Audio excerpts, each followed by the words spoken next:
This is Chatter. I'm your host, Rick Collins.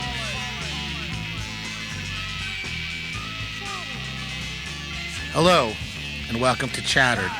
I'm your host, Rick, and I'm coming to you from SGV Sound Studio in Alhambra, California. It's October, and we're getting very close to Halloween, and Draki here has come out of his box, and he wants to play with you. So, on today's episode...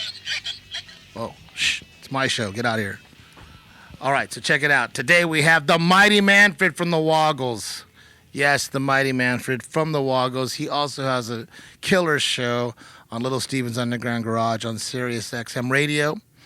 And, man, it was really cool to jam and hang out with MANFRED. We did 2 songs with him, and he just blew the roof off of this place. He was so good that we're actually going to do a show. And we're going to be playing at Harvard and Stone on October 11th, 8 p.m. sharp, with our all-star band. You'll see who it is. I don't want to tell. You'll see it right now. You're going to see us play 2 songs. But if you want to see a whole set, come down to the show. I've been wanting to talk to MANFRED for a long time. He also does coolest conversations in the world on Little Steven's Underground Garage, and he's talked to some, amazing musicians. And he's just, I see him around town. We've hung out quite a bit. I've been to his house. The first time I met him, he came down to a Woolly Bandit show in Upland, California at this pizza place that had a stage. It was this little place. I think it was through Rhino Records was having this event. And our friend Mona Santana, who's also a go-go dancer, who used to dance with us, and she's danced with the WOGGLES. She's a good friend of ours. She brought MANFRED. And we were playing, and just spontaneously, we had him come up and sing Pushing Too Hard with us. And he did this back bend where I just couldn't understand how he did it. He did this wild back bend. He just was bouncing all over the stage, and he just brought the energy in the room up. And he turned this pizza place into it was like a stadium. Pizza was flying, beer was flying. It was beautiful. And I was like, man, I would really like to play with him again.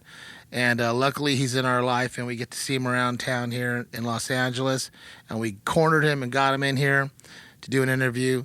So enjoy this interview, and you're going to really enjoy this performance. And come check us out October 11th. He's going to be a special guest with the Copycats, which is our new cover band that we have. And look, if you like what we're doing, please hit the like and subscribe button.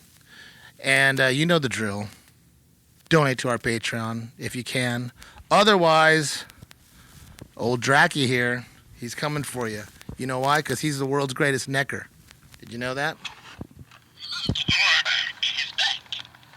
I don't know what the hell he just said.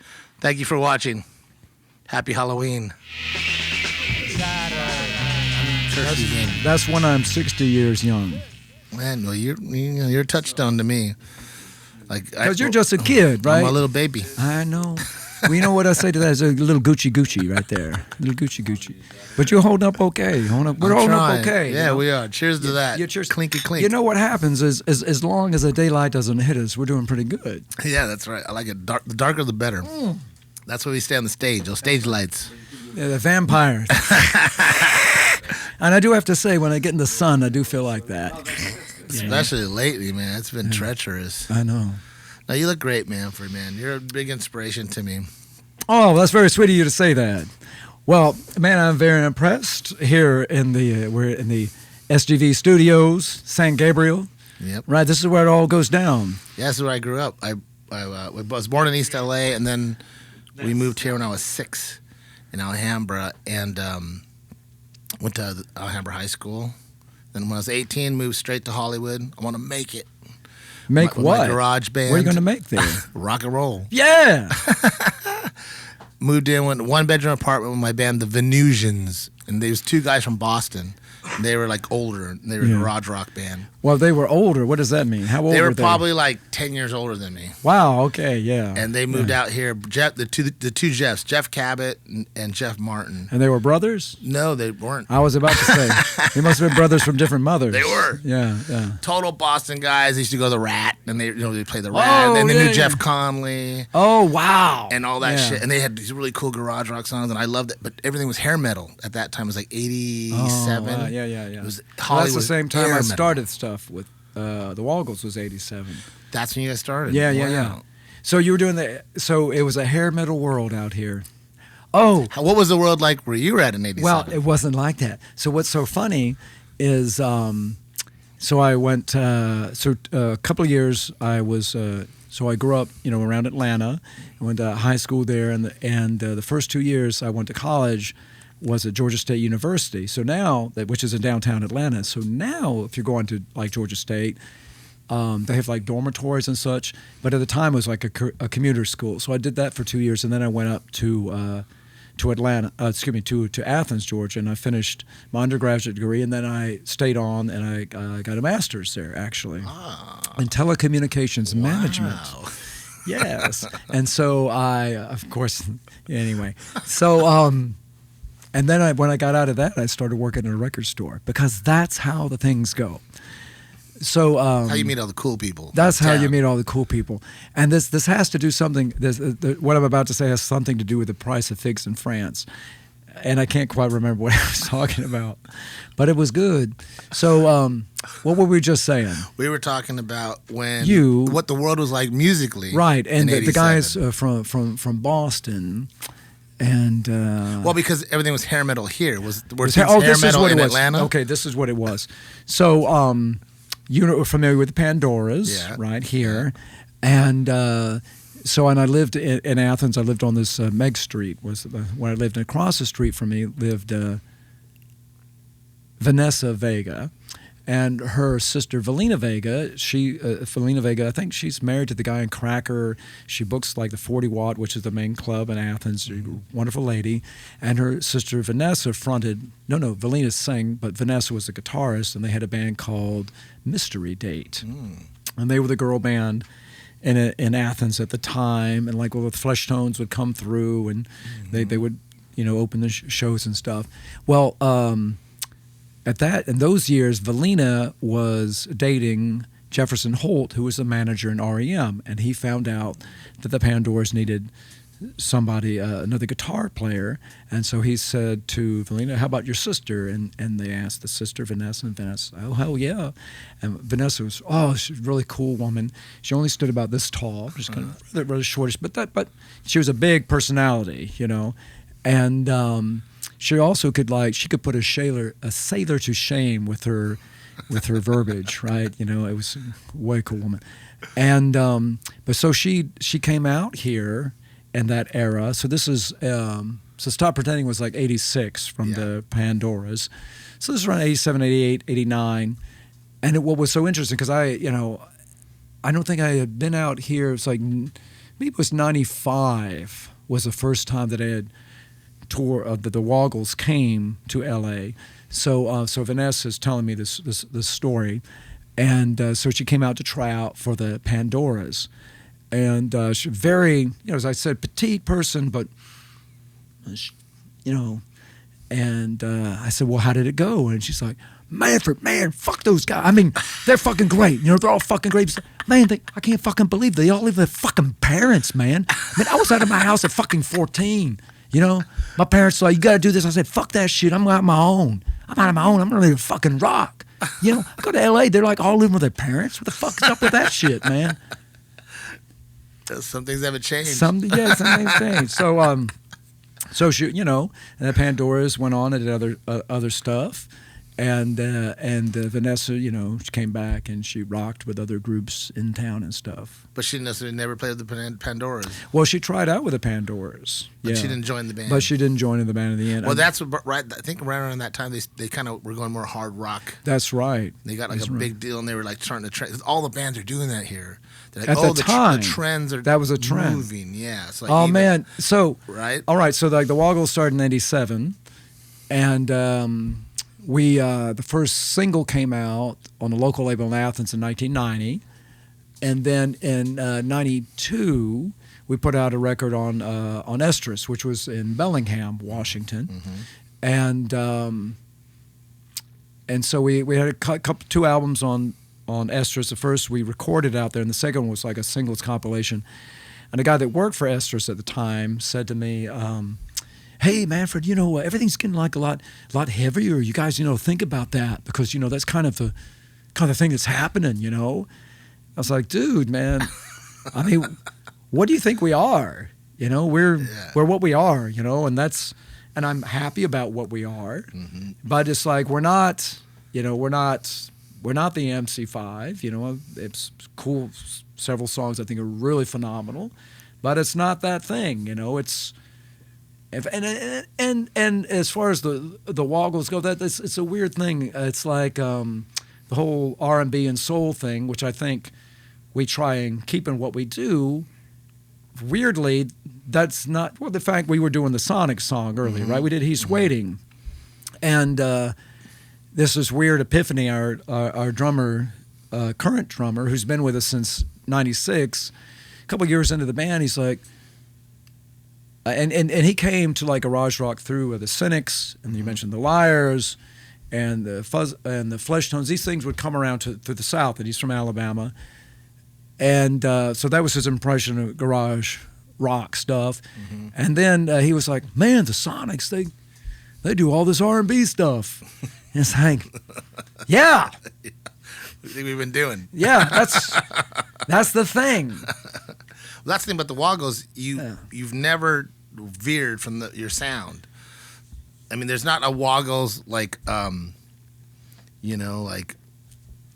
metal album or like hard rock record or like where you veered at all that I know of. Well, that depends on what veering is. So we certainly we have a parameter. Psychedelia, right? Little things, but it all stayed pretty much in the R&B realm. Well, there's also so it's a weird thing. There's definitely a perspective, and we take whatever the influences are, and that's through our own frame of reference. But what I agree is that no, I mean, I'm not going to turn around and suddenly it's a heavy metal thing or it's way heavier than what it was before. It's like that. No, what the that's out of nowhere. Well, the heaviest you guys ever veered was like Kill Tough garage rock. Yeah, with the power chords going on. Yeah. And that's kind of a visceral thing. We I don't know how the podcast ties into the songs that we did. How does it? Well, we when it gets posted on YouTube, our interview will get posted and the songs will get posted. All right, so like the Sonics, He's Waiting, that kind of stuff is like great. Yeah. Right. It's visceral, and we think about how young those guys were, but we're all eternal adolescents. Yeah. And it grips you, and it's like, it's driving, and it's just tearing. It's the chords. I mean, I said it's visual, but there's also the aural sensation is just of like ripping cloth. And it's exciting, right? So certainly that's part of it, as opposed to we were talking about your difficulty you were having at that time, where everything is like a heavy metal or a hair metal thing, because there was a lot of cool garage bands here, and there was like the Miracle Workers up north and different bands, but there was a very limited space for those bands. Yeah, there was an audience for them because everyone, you go to the Sunset Strip, it was like hair metal, but you go to the Cavern Club with Greg Shaw's club and all that. So you had the Telltale Hearts with Mike Stacks, and those bands on the West Coast. We were like the underdogs, there was like a handful of people and everybody knew each other in that scene. And it was this big shroud of metal. Now I feel like everything's wide open. Yeah, I agree with that. And there's a space to do whatever you want. So when you're here, you have the studio here, and and you mentioned a couple of the acts that you've had working, that you said the Night Times have done stuff here with their studio. They've been rehearsing here, but they're going to record here soon. And was that the Wild Gooms as well? Yep, they're coming in soon. I recorded the Killing Floors, another local band. Exactly. So all these bands, what's so great to me, they all they all seem to have roots in like the Santa Ana region. Is that right? Yeah, they're mostly like Hispanic, Latinos. Right, and so they've developed so music, we hope, is timeless and shatters sort of barriers. And right, it's like somebody hears something and they're excited about it and they want to pursue it. And what's so great to me is that that scene exists and is developed, and it's been going on for a number of years now. And I think it's phenomenal. And so exactly what you're saying, it's. Well, I ran into you at the show the other night. I'm like, and you're talking to the singer of, I think maybe it was the Wild Gooms or something. Yeah. And I'm like, oh, there's Manfred. Yeah. And you were just there like cheering them on, right? You're still in the scene. You're still supporting these younger. I mean, because we've seen scenes come and go at our age now, and we're rooting on the younger bands to keep encouraging them, keep going, man. You guys are great. They need to keep going, right? Because they got to bring their audience to our shows too. That's right. we're really saying, can we play with you guys? Yeah, exactly. But I mean, I hope that's not a bad thing. I think that's a good thing, right? Not at all. Because you hear what they're doing and you enjoy what they're doing, and you feel a kindred spirit, right? Well, and it's exciting. That's how it's always been. Right. The thing I was going to add to that is when I get this thing about, let's think about, like, I did see, this is going to tie into it. So recently I saw the Rolling Stones for the first time, because I never go. That was your first time seeing them? Wow. First time. I'm not much on, what do you say, like stadium things. Yeah, me too. Yeah, it was never a really thing. It's like a big cattle call. You're like, right. Unless we're playing. Well, then it's different. So, but they were doing the thing, and friends of mine, and I thought, well, I kind of screwed up when Charlie Watts passed away, and I never saw the band with him. And I was like, man, I can't screw up anymore. 80, 82, 81, whatever. This is top end. So I want to see it, and it was great. It was great. It's like they played a couple of newer songs off the album, and those were fine. And and a quick digression about the most recent album. It's like, is it the best Rolling Stones album ever? Well, no, but it's not. It's not bad by any stretch. There's good songs on there. So they played songs that were good off the album, and enjoyed that.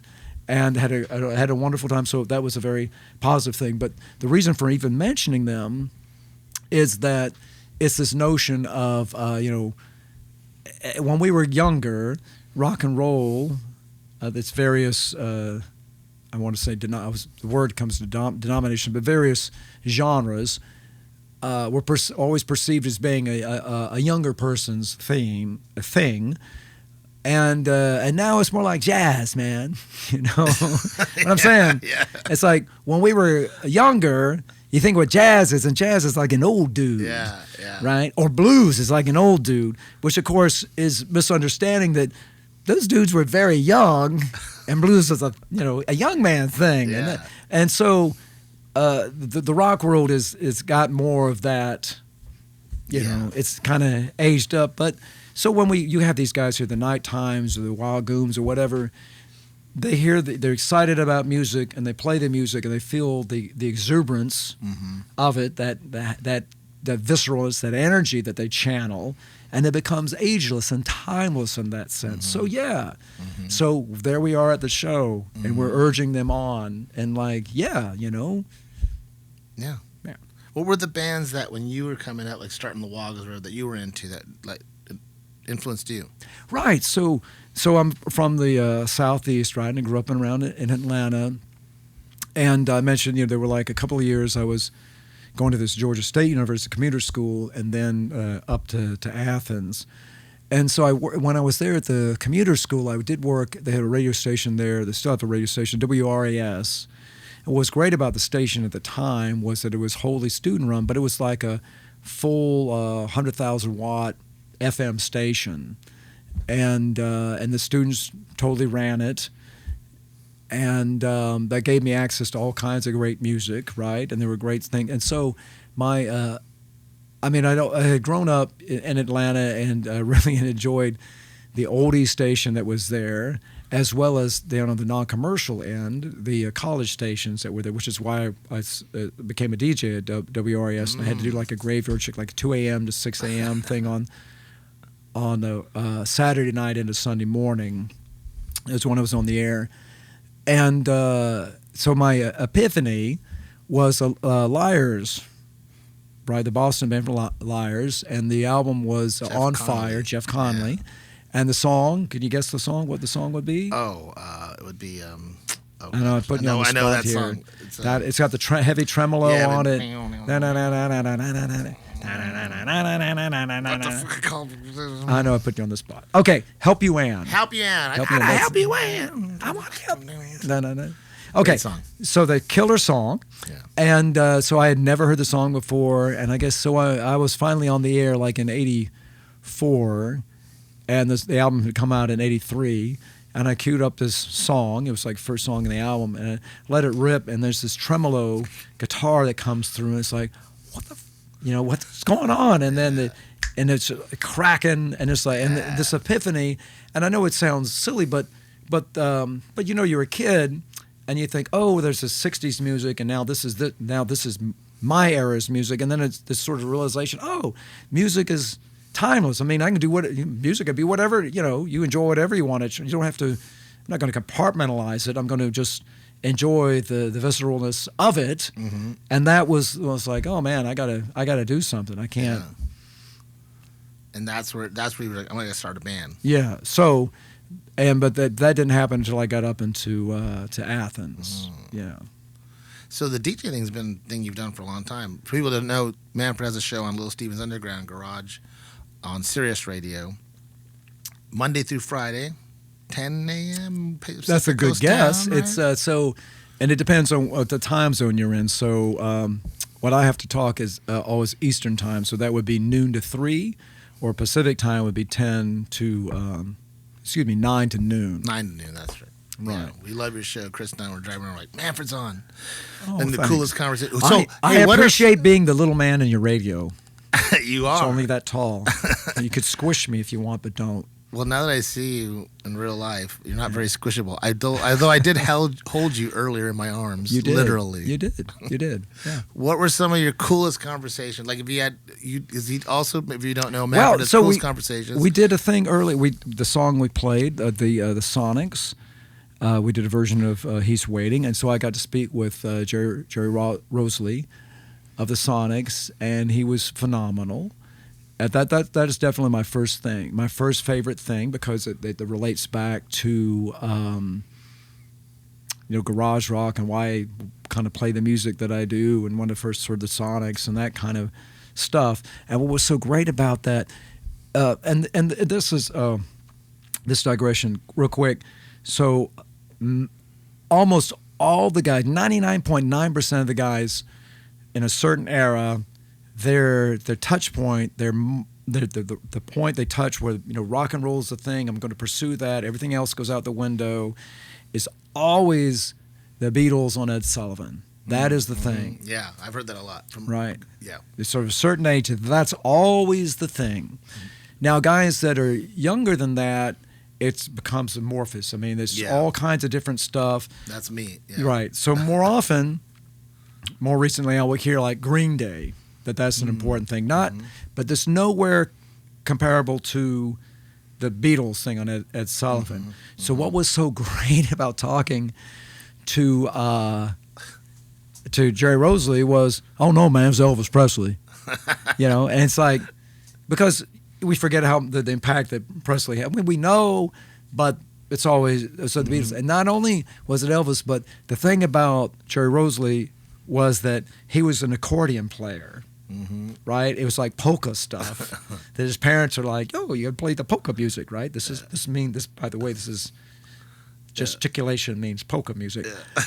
And he saw Elvis, was like, hell, no way, man. Put the accordion down. It's time to jam on the piano, and I got to rock. And that, so I love that just because it was different, right? Yeah. A different sort of Yeah. sort of thing. And then we think about like They always what say of the Beatles? They were listening to Elvis. You know, they didn't have and themselves Little Richard and Little Richard. Right. Of course. And I know, the screaming of the Sonics. They must have been listening to Richard. Oh too. yeah. Oh no, right. Right. But the thing was him saying, Elvis on the Steve Allen show or whatever, seeing him on TV, right? Seeing him on the TV, and then that's the gateway, the gateway drug. The banana split. Yeah, the Tra La La song. Mark Barkin wrote that. The same guy that wrote Pretty Flamingo, right? Really? The Manfred Band has a hit with Pretty Flamingo. Yeah. When she walks by, cool song. But anyway, He the guy wrote Tra-La-La some. song? He wrote like some Leslie Gore hits. But the moment of brilliance for this guy, right? I would think Banana Splits theme song, right? The Tra-La-La song, yeah. One banana, two banana, three banana, four. What were some other like highlights of people you met through your career? My favorite thing was I did when I was living in Athens. They had a local, or still have a local weekly what do you call it, newspaper thing. Like a LA Weekly thing, right? And it's called Flagpole, and they still print it, right? It's great. Nice. And what I was doing, I did a couple of things. I spoke with Reg Presley, the Trogs, and then also did Willie Dixon, which was great. Okay, but like the Willie Dixon thing was great, but it was also like you got 15 minutes or 10 minutes or something, and then the next guy comes in. So it still was great, and he was very regal. It was in a hotel, and he had this chair. It almost looked kind of throne-ish, And the weird thing about it was he had these handlers, and there were all these white ladies, and they're like, "How are you doing?" He was so great. But he's diabetic. He was diabetic, and he kept asking him for fried chicken. And they're like, "Well, I know if we can give you fried chicken, you're diabetic." And he's like, "Just a little piece." And anyway, it was all good. I don't know if I'm telling it properly, but that was all very good. And but the Trog thing was great. I spoke with Reg Presley, and he was quite the character. But my favorite thing out of that stuff was it was around 91. I was still, I think, I was like working on my master's at the time, or maybe I was just finished with that. But I was still, I could still participate in this University of Georgia Union concerts division, and so we brought Bo Diddley to play. And he brought so we brought Bo Diddley to play at UGA, and that was, we got a lot of grief at first for doing that. I mean, why? So we got the rest of the concert committee to sign off on it, and then the administration was like, "Why are we paying this guy Bo Diddley all this money that he wants? I mean, how is this relevant to the student body?" And then there was a Bo Jackson who was a football player, I think, in Auburn at the time, but there was a TV commercial that just coincidentally happened, and the tag at the end at the commercial was Bo Diddley going, he said, "Bo don't know Diddley." That was the tag at the end. So then all of a sudden we were brilliant for bringing this guy. So he was phenomenal. He comes in, he's like picked up from the Atlanta airport in a limo and taken to Athens. But the next morning we picked him up, myself, my roommate at the time, and a good friend, and we had to take him back to Atlanta for like a 7 a.m. flight. So he must have been there. So yeah, we picked him up at 3 because it's about an hour and a half back. We wanted to make sure we had something didn't go wrong so he could cash the flight. And it was so early, and I would have I've been fine if he would have said shut up and drive, but he didn't. I mean, he was talking the whole time, and. We had because I worked at the student radio station up there, we got the DJs to play Bo Diddley songs as we were driving out. and I remember you can't judge a book by looking at the cover. It was playing on the radio, it was turned up on the radio, and he's singing to himself on the radio.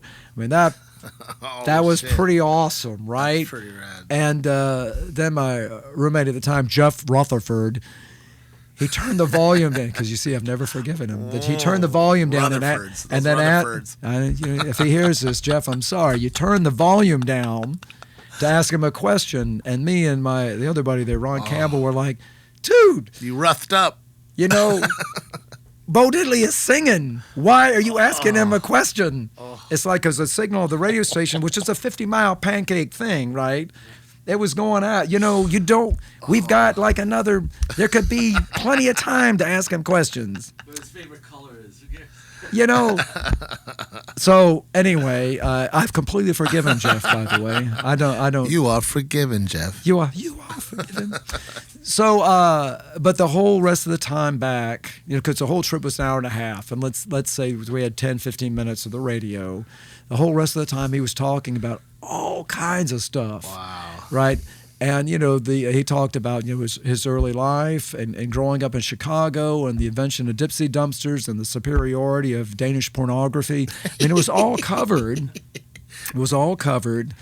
And at one point, pretty early on, I thought I'd really screwed up. I'd asked him, whatever happened to Jerome Green?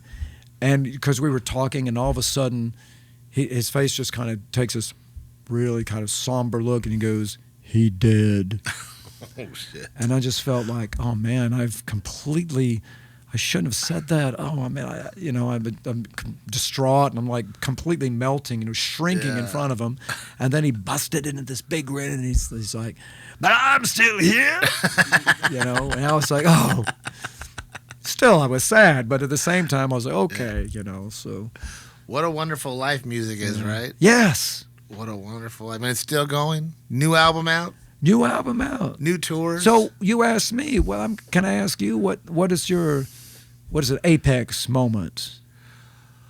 Ooh, playing with Sky was great, man. Oh, because you toured with Sky Saxon, right? We did several tours and lived with me, and he's my little buddy. Basically resurrected And when we him. say Sky Saxon, so the people know specifically, this is the frontman, the lead singer of the Seeds, Yes. the '60s band, the Yes, Seeds. yes. Big hit was Pushing Too Hard. Mhm. Yeah. I met him when I was 18 at a studio in Hollywood called Silvery Moon Studios, where Greg Shaw had recorded like the first Pandora's record and all the Vox records at the time. Yeah. And the band, the Boston guys, we looked at the back of a Miracle Workers album, and it had the address and the producer and Greg's name. And then the singer of the band got the phone number, called up. We were all living in a one-bedroom apartment, like four of us.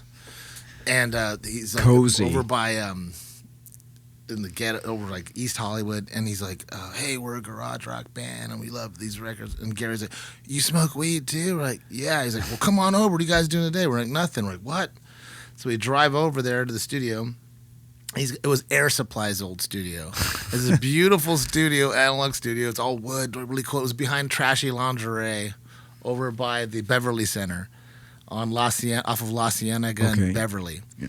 In an alley. You go in the alley, and it's a whole nother world. And this guy, he's growing weed in a closet. And there's like, oh, by the way, Arthur Lee and Sky Saxon are swinging by later. We're like, what? And I'm like, and I'm like 18. I'm like, well, this is how it happens. So I told my parents, fuck off. I'm not going to college. I'm out of here. I'm 18. I'm going to Hollywood. Because my dad was against me playing music and all that. Because I didn't know that he was a musician secretly and didn't follow his dream. This came later. But anyways, we go there, and it's like, we start playing. He's like, oh, he holds up the phone. He's like, hey, it's Greg Shaw. We'll put your album out. We're going to have a little $2,500 budget. We'll do the album, and you're going to be on Vox Records. I'm like, great. That's killer, and right? Then Arthur and Sky show up later, and I'm like, oh, man, my mom has all your albums, and blah, blah, blah. And Arthur's like, well, how do you know my music? I kind of went with Arthur more, like we were hanging out. Yeah. Sky was cool, and but that's how I met those guys. Wow. All in one day. So I met Sky one time, and this was a South by Southwest, and this was you mentioned me being on the air before, so there was one year that little Steven did a showcase thing, and it was tied into the channel, and there were I can't remember the secondary. He has the label Wicked Cool Records, and they had a showcase. But there was also another event that he put on that was not at the Continental Club, but Antone's. Oh yeah, Antone's. It was at Antone's, and the Chesterfield Kings had played there, and there's a bunch of other bands. Oh, who's the guy that Treat Her Right? He had the hit with Treat Her Right, and he's from Texas. He's gone now, older guy, and sure. I can't think of who it is offhand, but he performed. Anyway, so they were doing like we're doing a live remote, Manfred. And so there's a little room, like, there's not 2 floors in there, but there's a little room somehow that we were up in, like as we're sitting now, And one of the other DJs is Kid Leo and myself, and it just so happened that Sky Saxon was in the room. And they're like, oh, let's put him on the air. But there's no delay, by the way. This is all live. Oh boy. And so they say to Sky's manager, I think it was also maybe his girlfriend at the time. Oh, Sabrina. And she was very sweet. The lady was very sweet, and said, "Well, what's going on?" And she said, "Oh, we're going to go to a tour in Europe really soon. You can ask him about that." And it was great. So he's sitting there. And so it's Kid Leo, and for anyone, there's no Kid Leo. He's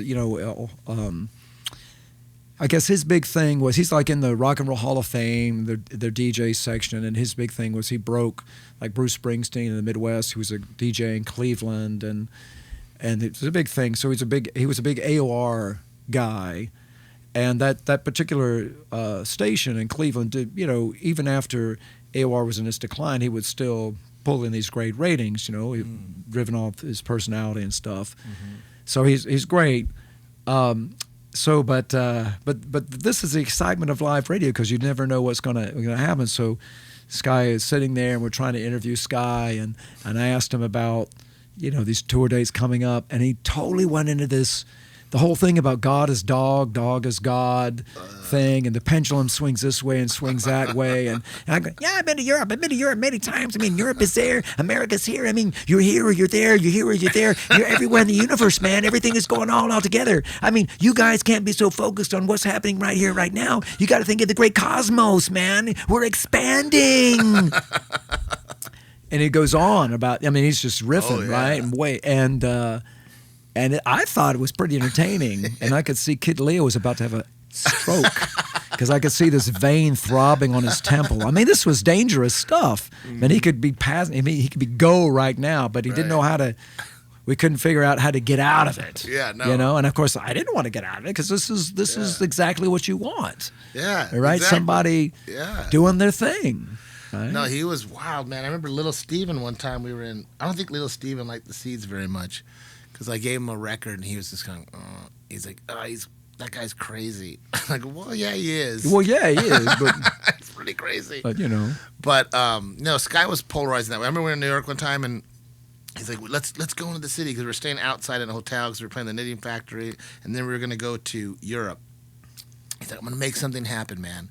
Please, let's go to the East Village. I'm going to make something happen. I'm like, what are you going to make happen? He's like, I don't know. I'm going to make something really good happen. So we're like, all right. We just want to kind of chill out. We've been traveling. Okay, let's go in. So we go in the city. It's at night. We're walking down. Come on, Sky. You going to make something happen? He's like, yeah, hold on. He's like, all right. He's doing the peace sign. He's like, the first person who does the peace sign back to me is going to do something good for us. And he's walking like this, and some guy does it. He's with his girlfriend. He has his arm around, and he goes like this, back to him. And Sky goes, him! And he runs up to him, and he gives him a flyer from a show that already passed. Yeah. And he's like, hey, man, come to my show. And the guy's like, the show's already passed. And he's like, yeah, man, well, I got another one for you. And he's going in, like, and the guy's like, well, I hope you're not going to give me AIDS. And this guy's like, whoa, no, man, like, no, it's just a flyer for my show. I'm playing the Knitting Factory. He's like, he's like, you're Sky Saxon? He's like, yeah. He's like, I own WFMU radio. You want to be on the air tomorrow? Like, oh my God, you're Sky Saxon? He's like, yeah, man. And he looks back at us. He's like, I told you.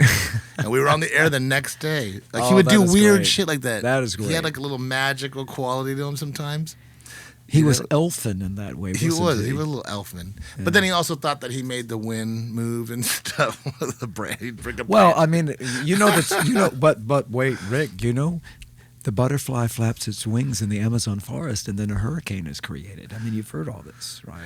Yeah, I'm starting to have Sky panic attack now. My God, that guy, he was a lot. I love him to death, but God dang, he was a lot. But I had to get away from him at one point because it was like I started to go loopy just being around him. Well, right. You know what I it's mean? Yeah. Because like he would just like keep going and going. But he was a lovely, charming man as well. Very charming guy. Oh, so right. So I've just now re-remembered this, but there's some story about him and Kim Fowley. Oh boy. And something about where he drops down to his knees behind Kim Fowley and someone pushes Kim Fowley over him. I was there. That's not what happened. Okay, well. That's not what happened. Well, what happened, Rick? So we're playing in Las Vegas. I think it was called the Rock Around. And it was like a 3-day it was a festival thing for sure. Yeah. That okay. The Monks played. And actually Lenny played at the Monks at that time. Right. Chesterfield Kings, 5, 6, 7, 8s, the A-Bones. Oh, right. And Miriam and Billy. And there's all these bands playing. And when we, they have like the big convention center set up. I think it was at the Gold Digger Hotel. Or Golden Nugget, I mean. Okay. And anyways, we know that Sky has a problem with Kim because Kim had said something about him in a book or an interview and said that Sky was as smart as a donkey's ass or something derogatory. Oh, man, that is just no. So but the truth really is that Kim really idolized Sky. And if you listen to a lot of his songs and later on, he had written songs with them and he would try to sing like Sky and stuff, Yeah. And he didn't really, Sky, Kim was a big figure, flamboyant. He'd say crazy shit just to say it. Right. So, I but agree Sky with took that. it really. He took it really personal, and he's like, Kim. I said, well, I can tell you something, Sky. We're driving the 15. I said, Kim Fowley's the MC. What? I'm gonna kick his ass. Fuck Kim Fowley.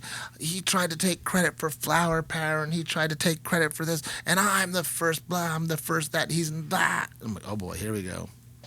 So we get there, and he's just on this. He would get stuck in his mind. He would just get something stuck in there. He wouldn't let it go. It was Kim Fowley. I'm like, oh boy. So we run into this guy from San Diego who's like a fan, and he comes up to Sky, and he has a camera. Hey, can I walk around with you and film? He's like, cool. He's like, and I have mushrooms. So Sky's like, pop. Yeah. And I was like, pop. We pop mushrooms, and we're like walking. Well, maybe this will mellow him out. Because every time he did psychedelics, he would mellow out. So I'm convinced that he was bipolar or something. Yeah. And psychedelics worked differently on him. He wouldn't get crazy. He'd get more normal on them. It was very odd. So you take acid or something, and he would just mellow out. So he took him. I went, well, maybe this will mellow him out, and he won't want to kick Kim Fowley's ass. So he sees him in like the merchandise area, the vendors. And there's Kim with a big yellow canary suit with shoulder pads. Right, and remember, he's like really tall. Super tall. He guy. stood out. He's like this. Oh yeah. You can and see Sky's him. like, there he is. I'm like, Sky, don't do anything. I'm pulling on Sky. Come on, we haven't even played. We're going to get kicked out. Don't do anything. Just chill. You're pulling on Sky. So you're like grabbing onto like his... And by the way, he's got a pink feather boa on with green orb shades. Who does? Sky. Okay. Yeah, he looks... Because Fowley could also have that outfit on. Oh, yeah. That's okay. They're like the same ilk. Exactly. So he starts going that way, and I tell the camera guy, hey, if you want to film anything, you should start probably filming now. But he took mushrooms too. So the camera guy took mushrooms. So he's filming. Great. And he's like, well, I'm not sure I'm cool with this violence, man. I'm like, well, if you want to film man, you know what? I hear something like that, and then I'm going to fucking slap him. I wanted to punch him. It's like, no, dude, I'm like, straighten up. Film, man. Just come on. Exactly. So he's filming, and we go, and Sky just goes up and just kicks him from behind. Kicks him in the leg and drops him down. Oh, yeah. Because he had a thing without warning. Without warning, yeah. He's like, he said something. Kim started to turn, and Sky went bam, and then Kim went down. Then Sky got on top over him. I was like, I was the king of the Sunset Strip. I started Flower Power. You stole my fringe, suede jacket. I was with Barbara first. You stole my friend's suede jacket, and I was with Barbara first. Yeah, Barbara and I had the black Labrador. Barbara who? Who knows? And I had the first black Labrador, and I lived in that apartment above the whiskey first. And you lied about this, and And Kim's like, he was shocked because he didn't see it coming. And, right. And he started saying, security. And I'm like, oh boy. And I go, Sky, leave. And then it turned into a Monkeys episode. Sky's like, everybody's chasing each other around. Yeah. Complete folly. Yeah. So the A-Bones are playing. So he runs into the live room. The A-Bones are playing, and Sky blends into the crowd.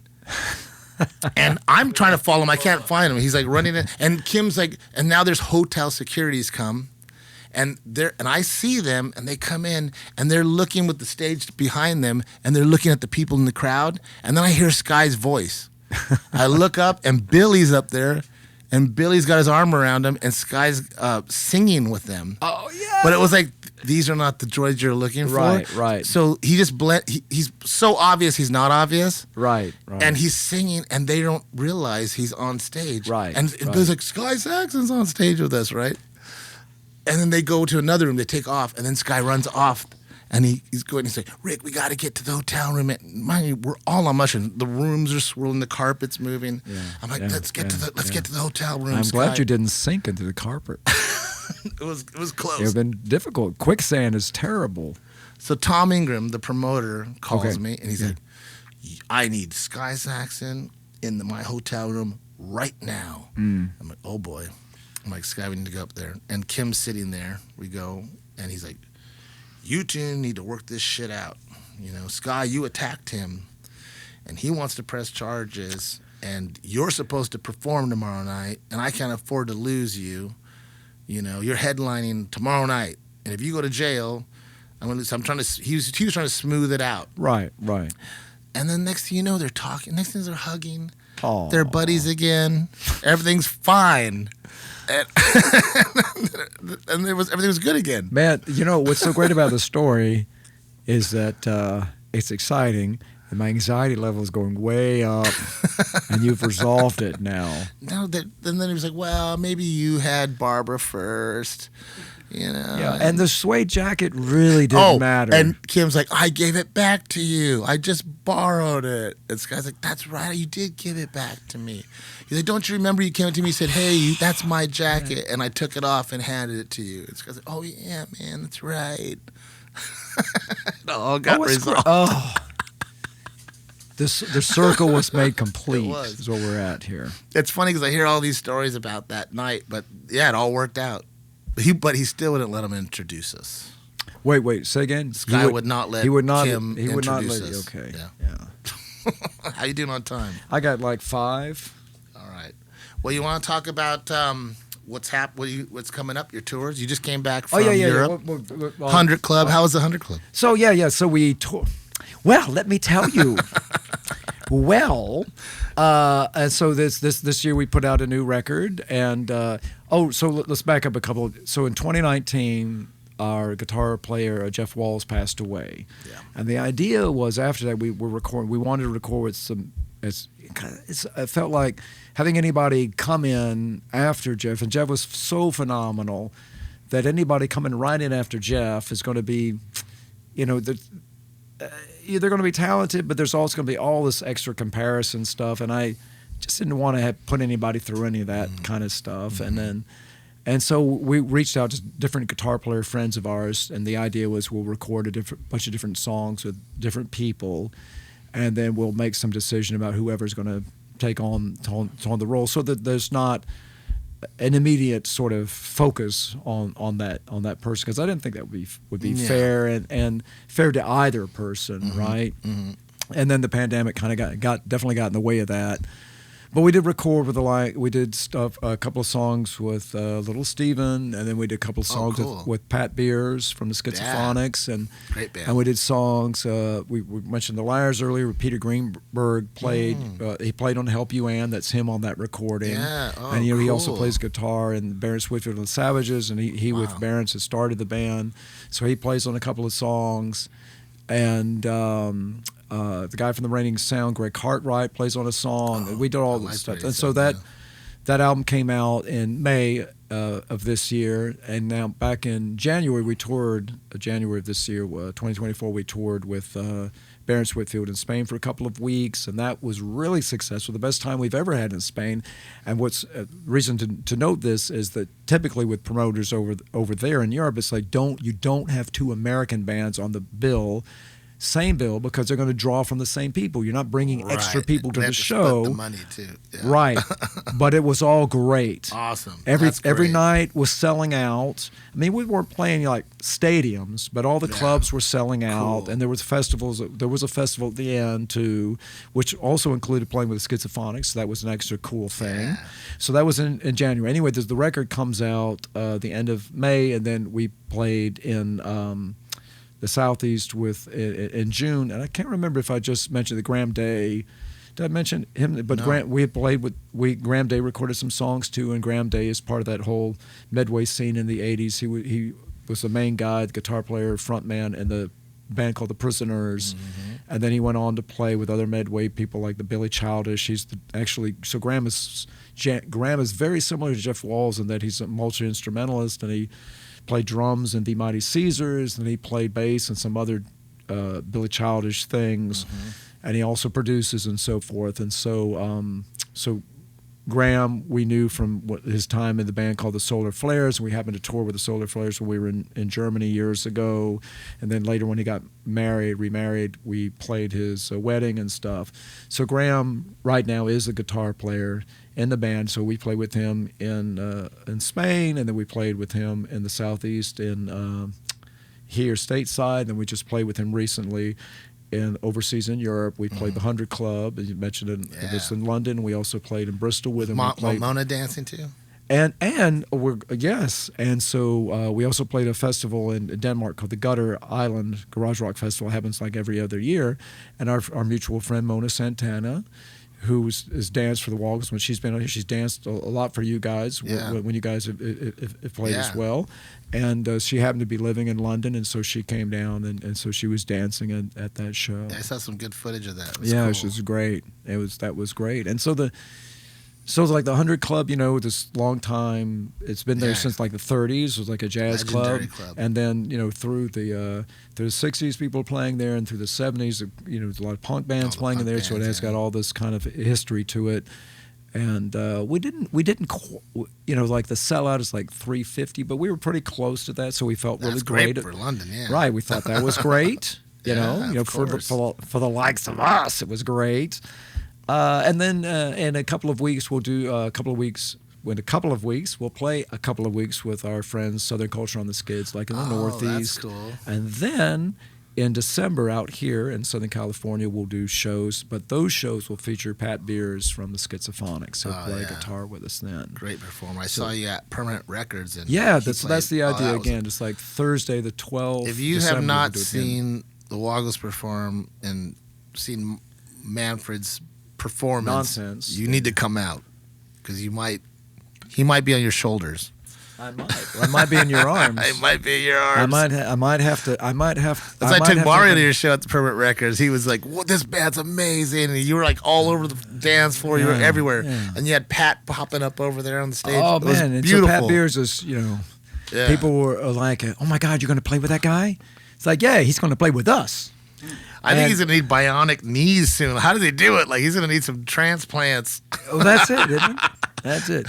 But what's funny is you have to be very spatially aware constantly, like who is going with it.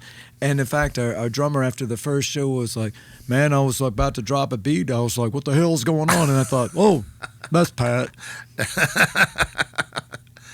That's cool, man. Yeah. Well, thank you for coming and performing. There's 2 songs. We just did 2 songs. You're going to see them on the show. And man, did we sweat. Yeah, that sweat was really, I was glowing. I was like a worm. Yeah, I want to do it again, man. Maybe we'll do some local shit. That sounds great. I got my new best friends, Brent and Len, there. Yeah, you got Brent and Len. You got Lenny. Get the Len out. Get the Len out, yeah. Totally. No, it was great talking to you. Thank you for coming. I really Thank you for having me. Oh, I forgot the SGV, it's all about the SGV. I forgot to tell you. Tell me about it. The camera guy was supposed to film Sky kicking Kim. Yeah. The footage is like Sky's walking up and the camera goes to the carpet, misses everything. I go, dude, he gives me the footage. Like, what happened? And he's literally, eyes are welling up. He's like, I'm not cool with violence, man. And I was like when I hugged him, I'm like, you know what, dude, you're forgiven. Like no one needs to see that shit. It's funny because like you see the leg go back and the camera goes. Well, what's not shown is that much more impactful. Yeah. Because we know what happened. Yeah. Right. Yeah. But it all ended well, just like today. It did, because he gave the jacket back. Yeah. All right. Fringe lives on. The fringe lives on. All right. Thank you very much, brother man. Thank you, my brother. All right. Thanks for doing it. Woo!